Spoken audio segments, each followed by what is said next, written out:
So at the moment, if people come here illegally, they are put in hotels, and that's paid for through the ODA budget, which goes to the Home Office. When pressed on where illegal immigrants will actually go once hotel accommodation hits zero, we get a masterclass in saying absolutely nothing.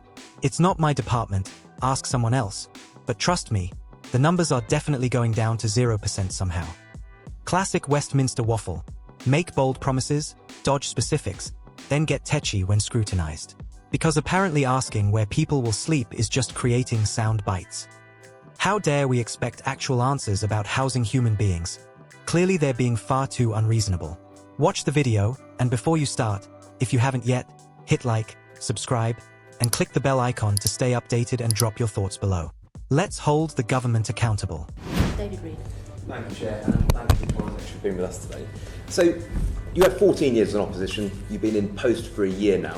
What we've seen throughout the year is you reduced ODA spend from 0.5 down to 0.3. But I'm still not hearing any cohesive vision for where you want to go. Now, you said you'll go do a line-by-line scrutiny and that this will be coming out in the next couple of months, but I'm still not hearing it. What's been happening for the last year? I think to follow on from that, what we do know is that a significant chunk of that money that will be left will be going to the Home Office to be spent on asylum hotels. What view do you have of that being a car-side commitment? We've obviously heard the announcement from the government that it will be ending by the end of this Parliament. What process and what equity will you have with the Home Office to make sure that practice does stop?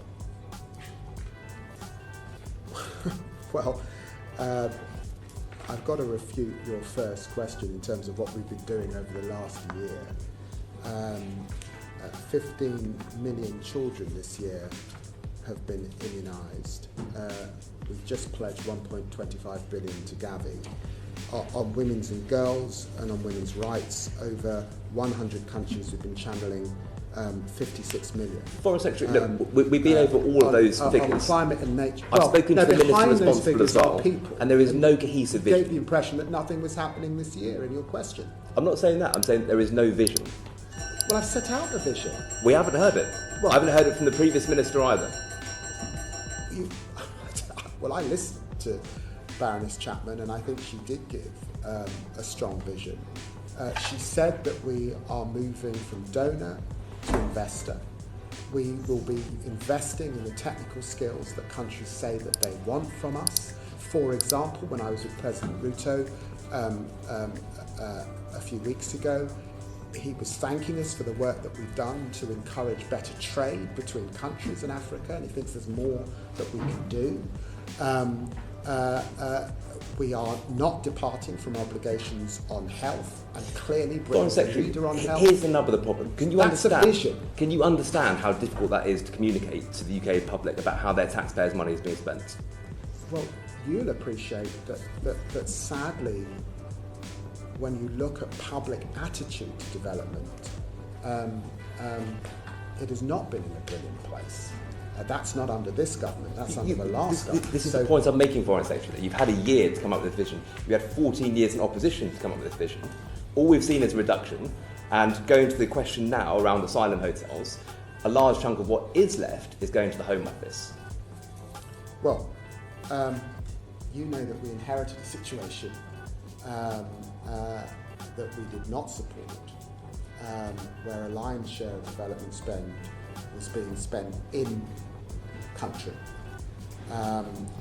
Since we've come to office, less money is being spent in country. My colleagues in the Home Office and led by Yvette Cooper have been able to reduce, I think, from 83% to 77%, am I right? So we've said that it's going to go down to 0% by 2029. So what's that process? Can I finish the point, please, of course. Mr. Reid? We have reduced the numbers in a year being spent on hotels that we inherited from the Tories. We've reduced the numbers, and we've got a deal from the Treasury that means that we now have stability in the development budget, and we will not be affected by decisions made in relation to hotels going forward. That's what's been achieved under this government, because the last government did not put it off. So how's it going to happen? How, as the FCDO Secretary, how will you monitor that with the Home Office? Well, the thing I'm principally concerned with is that my budget is stable and it's not affected by paying hotel bills in this country. I've pulled that off. It's also the case that the Home Secretary is absolutely committed to reducing the number of asylum seekers in hotels. She has brought down those numbers in the last year. She's got more to do. And as she does that, do you expect the Foreign Secretary to go back to the Treasury and ask for increased funds? Of course you do. And yes, I'll be knocking on the door, if that's the implication of your question. Okay, so the follow-on from that then, so this will be split equity across the FCDO and the Home Office. People that do come here illegally, where will they go? Sorry, following on from that. So at the moment, if people come here illegally, they are put in hotels, and that's paid for through the ODA budget, which goes to the Home Office. If you're saying, and the government's saying, that that's going to be reduced down to zero by the end of this Parliament, 2029, where do you envision people that will come here illegally, where will they go? That gets us into a much lengthier discussion that you should probably make to the Home Secretary, not to me. It's split equity across the FCDO. It's not a split equity. I've just said we've now got stability. Okay, I would disagree heavily with that. That was the deal that I got in the spending review, because the last government did not strike that deal. I got that deal to give ODA spending stability, for us not to be at the mercy of asylum spend. I got that deal. But yes, it is the case that the Home Secretary now has to reduce the numbers. That's a big job, but she's done a great job in the last year. But the people who come here illegally are coming from international countries. So how does the FCDO not have equity in that process? Well, I've also, if you're asking about wider FCDO equities on migration, of course, we play a big role on returns, and we are attempting to increase returns to countries like Pakistan. Returns have gone up in the last year. I announced earlier on this year migration sanctions. We'll be coming forward with that very, very shortly. There's work that we do upstream that's come up briefly. I've seen great work in Egypt, in Tunisia.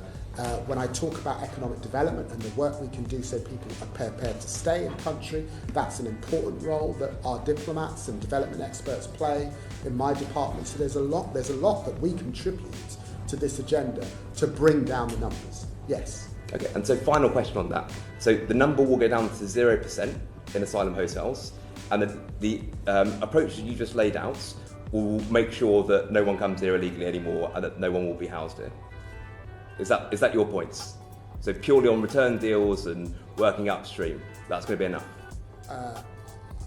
If I may, Mr. Reid, I think the implication of your question is a soundbite. I don't think it is. This is a very serious issue. I don't think the government's saying that there will be zero people. Okay, so where will the people go then? That's not what I'm saying.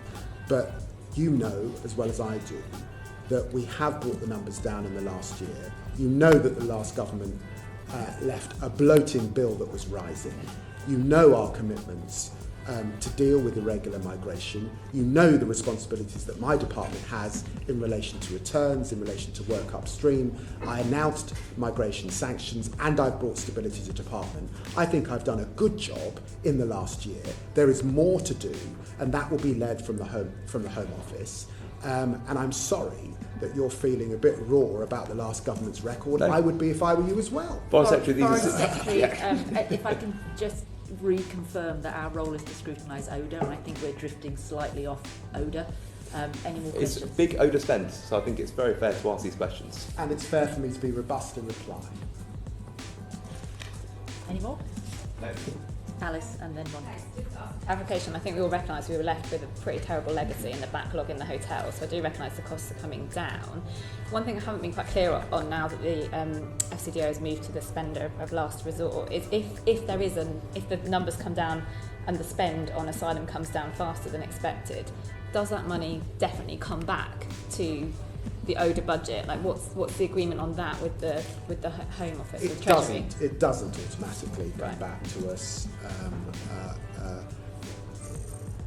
The price for stability is that I accepted that it wouldn't automatically come back to us, but I have made it clear to the committee that I would be making the case for increased spend and making the case for increased spend, particularly in relation to development. You have that as my commitment, and I think you would be, and I would hope that any future Foreign Secretary, that was their undertaking, and they sought to do that.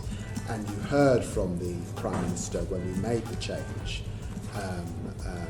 following increased defence spending that we were absolutely clear that we were not departing on our commitments to development spend. We do want to see it rise as the fiscal circumstances allow, and so of course I will be making that case in future spending and fiscal occasions.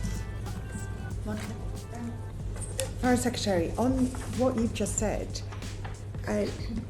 the commitment, therefore, by the British government to ODA, overseas development spent overseas, in 27-28, as ICAI have pointed out, is 0.24%. So it's not 0.3%, it's 0.24. That's the projection.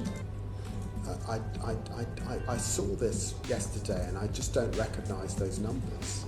I think ICAI are having to make a call on how they see refugee numbers rising or falling.